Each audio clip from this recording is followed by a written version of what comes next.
మాజీ మంత్రి వైఎస్ వివేకానందరెడ్డి హత్య కేసులో వాస్తవాలను పక్కదోవ పట్టించి చంద్రబాబుకు రాజకీయ లబ్ధి చేకూర్చడమే లక్ష్యంగా విచారణ సాగుతోందని వైసీపీ ఎంపీ వైఎస్ అవినాష్ రెడ్డి ఆరోపించారు. ఢిల్లీలో ఏర్పాటు చేసిన మీడియా సమావేశంలో కేసులో వివేక కూతురు సునీతారెడ్డి అనుసరిస్తున్న ద్వంద్వ వైఖరిని సిబిఐ విచారణలో ఉన్న లొసుగులను ఆధారాలతో సహా ఎండగట్టారు. హత్య చేశానని ఒప్పుకున్న దస్తగిరికి సునీత మద్దతుగా నిలబడడం వెనుక మర్మమేంటని ప్రశ్నించారు. దస్తగిరి బెయిల్ రద్దు చేయాలని మేము కోర్టును కోరితే ఆమె మాత్రం లూథ్రా వంటి ఖరీదైన న్యాయవాదులను పెట్టి అతడికి అండగా ఎలా నిలబడతారని నిలదీశారు. హత్య జరిగిన వెంటనే వివేకానంద రాసిన లేఖ గురించి పిఏ కృష్ణారెడ్డి ద్వారా సమాచారం అందించినప్పటికీ పోలీసులు వచ్చే వరకు ఆ లేఖను ఎందుకు బయట పెట్టలేదని ప్రశ్నించారు. సిబిఐ ముందు సునీత ఒక్కసారి లేఖ గురించి తెలిసినని మరోసారి తెలియదని పరస్పర విరుద్ధ ప్రకటనలు చేశారని, ఇలా స్టేట్మెంట్స్ మార్చడం వెనుక ఉద్దేశం ఏంటి అని లేఖను దాచిపెట్టడం నేరం కాదా, అందులో ఉన్న నిజాన్ని ఎందుకు తొక్కపెట్టారో సమాధానం చెప్పాలన్నారు. మరోవైపు వివేకానందరెడ్డి రెండో భార్య షమీం ఆమె కుమారుడికి ఆస్తిలో వాటా వెళ్తుందనే భయంతో ఈ హత్య జరిగి ఉండొచ్చన్న అవినాష్ రెడ్డి ఇది మర్డర్ ఫర్ గెయిన్ కోణం కాదా, ఈ విషయాలపై దర్యాప్తు చేయాలని సునీత ఎందుకు కోరడం లేదని ప్రశ్నించారు.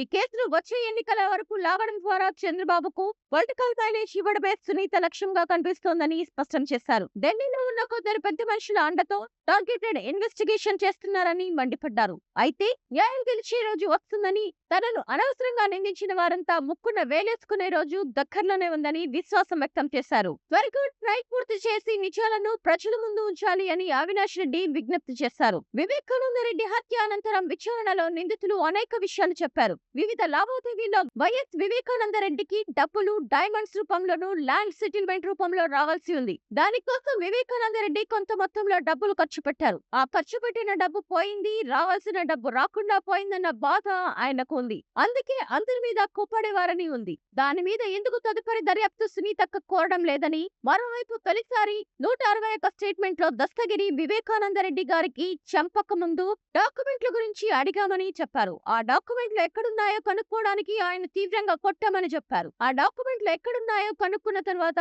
అవి తాము అనుకున్నవో కావో తెచ్చుకున్న తర్వాతే చంపామని చెప్పారు. హత్య అనంతరం బయటకు వెళ్లిన తర్వాత 2-3 సార్లు డాక్యుమెంట్లు వెరిఫై చేసుకున్న తర్వాతే బయటకు వెళ్లామని కూడా చెప్పారు. మీకు అత్యంత ఆప్తుడైన దస్తగిరి ఇంత స్పష్టంగా చెప్పాడు. ఆయన బయట రద్దు చేయమని మేమే కోర్టులో వేసినా మీరు మాత్రం ఆయనకు మద్దతుగా నిలబడతారు. ఏకంగా లూథ్రా లాంటి న్యాయవాదిని దస్తగిరి తరపున నియమించి మాపై పోరాడతారు. యాంటిసిపేటరీ బెయిల్ ఇచ్చినా మీరు అడ్డుకోలేదు. ప్రతి అంశానికి అడ్డుపడే మీరు తానే మీ నాన్నగారిని చంపానని దస్తగిరి చెప్పినా ఆయన బెయిల్ ను అడ్డుకునే ప్రయత్నం కూడా చేయలేదు. అంత కీలకమైన డాక్యుమెంట్లు ఏమని అడగాల్సిన బాధ్యత మీకు లేదా?